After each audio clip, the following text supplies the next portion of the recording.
Dan sebagian besar rumor itu nggak ada faktanya, nggak ada kebenarannya. Yang jelas kami ya pandangan akhir itu sudah kami sampaikan, ya begitulah pandangannya PKS, dan itulah yang kita coba terjemahkan dalam proses penyusunan kesimpulan dan rekomendasi kemarin.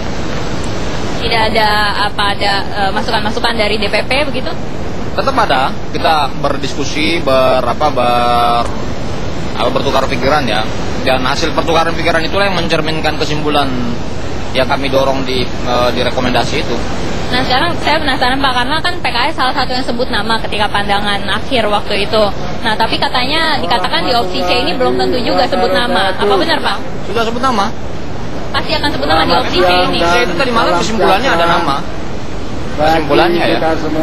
Kesimpulannya tadi malam sudah ada nama. Namanya itu dalam bentuk matriks pada kesimpulan. Kira-kira seberapa optimistik kalau PKS untuk opsi C ini untuk bisa musyawarahkan atau di voting begitu? Kalau kami sih secara fraksional itu tidak ada keraguan-keraguannya. Mungkin yang punya kalau fraksi lain saya tidak bisa komentari karena itu tentu hak mereka masing-masing ya. Tapi sejauh sampai hari ini sampai detik ini di mana saya bicara ke teman-teman ini nggak ada perubahan apa-apa, dan itulah kesimpulan yang kami sodorkan tadi malam, itulah yang menjadi kesimpulan fraksi PKS. Tidak ada perubahan kalau dari fraksi PKS. Oke, baik, makasih Pak Andi ya. Nah ini ada beberapa anggota lain. Nah ini menarik ini karena ada dari P3, ada dari Gerindra di sini Pak Ahmad Muzani, bisa Anda lihat. Halo Pak, bagaimana ini dari P3 nih? Ada perubahan nggak Pak?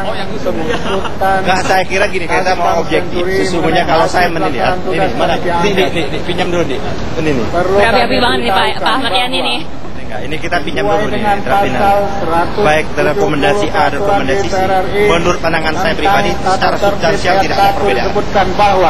Tidak ada. Berbeda sekali Pak, yang satu tidak ada pelanggaran, yang satu itu ada tetap ada mengatakan pelanggaran juga ditemukan. Baik A dan C ada pelanggaran.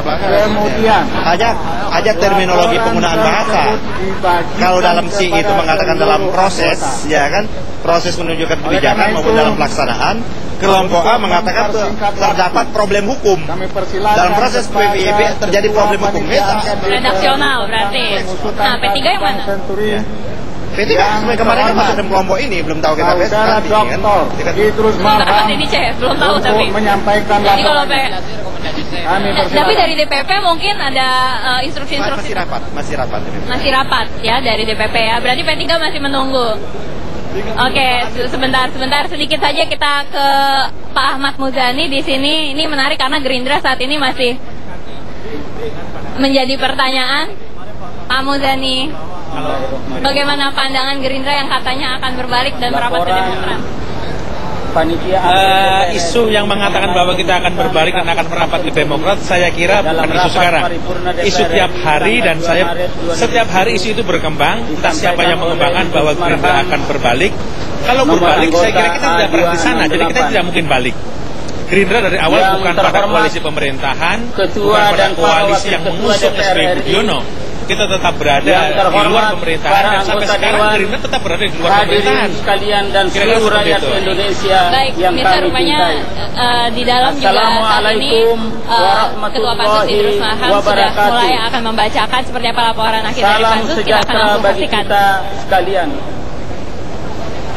mengawali laporan ini, kami mengajak hadirin sekalian memanjatkan puji syukur kehadirat Allah Subhanahu wa Ta'ala, Tuhan yang Maha Esa, atas bimbingan dan perlindungannya sehingga kita dapat menghadiri rapat paripurna pada hari ini dalam keadaan sehat-sehat walafiat untuk mendengarkan laporan panitia angket DPR RI mengenai pengusutan kasus Bank Senturi yang telah diberi waktu 60 hari kerja untuk menyelesaikan tugas-tugas konstitusionalnya.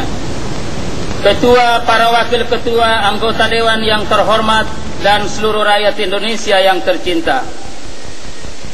Hak angket dan penggunaan hak angket DPR RI tidak terlepas dari konsep pembagian kekuasaan negara dalam pemerintahan yang demokratis. Filosofi dari pembagian kekuasaan ke dalam 3 kekuasaan, yaitu legislatif, eksekutif, dan yudikatif, diwujudkan dalam mekanisme check and balances. Hal ini dimaksudkan agar masing-masing lembaga pemegang kekuasaan tersebut benar-benar tunduk pada komitmen berbangsa dan bernegara yang tertuang dalam konstitusi, menjunjung tinggi prinsip negara hukum, serta menghasilkan kebijakan yang berorientasi pada kepentingan rakyat.